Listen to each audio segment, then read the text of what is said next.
So we've talked about footwork, we've talked about ensuring that our sword, when we're practicing winding moves, is constantly in front of us in that crown position. We talked about the importance of frequently moving, the frequens modus, the constant movement, because you don't want to just stand there. And the next part of solo training or solo exercise is to actually give yourself a target. It's not enough to simply swing at the air all the time. Although that's an important component, it's not the whole piece. Remember, we want to know what it's like to actually aim at blowsins, right? To pick a target and to go for it. Well, it's hard to figure that out by swinging at the air. That's where the PEL comes in. I can't stress enough the importance of the PEL in solo exercise. It must be a component of your training. It has to be. So here's basically what you want to use, or what you want to do or think of when you're using the PEL. First off, range. The PEL is an excellent tool to help you decide how far away your target is. Right? To give you a measure. Okay, from fluke, I can reach there, but from here I'd have to make a movement. There it is. I had to move towards my target. It's okay. What you're learning is how far away your sword can in fact, the range that your sword can in fact threaten, and then the range your sword can threaten coupled with movement. So here, I can't hit, but if I put a sprint in, a leap into my motion, I certainly can. So you want to practice this. Find your range. Couple it with frequent motion, constant movement, frequens modus, with the winding crown, and you'll see the PEL work come together. Give you a demonstration.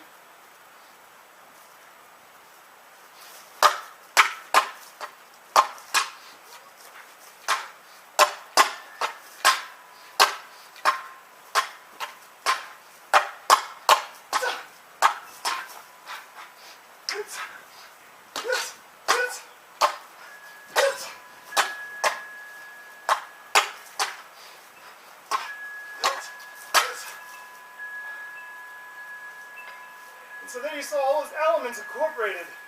I was moving, my feet were not still, I was using the PEL as a way to gauge my measure, my range, and the whole time I was picking targets.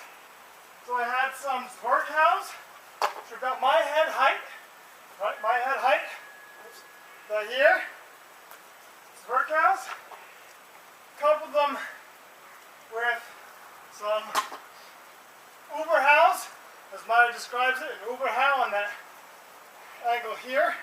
If you look at the way Meyer labels his diagram, my target's lower there with the Uberhow, as opposed to the Zwerkhow. My footwork is key. Oftentimes I would enter divage to actually make sure I get the scales in use. And so the whole time, I'm incorporating as much as I know about a fight into the work with the PEL.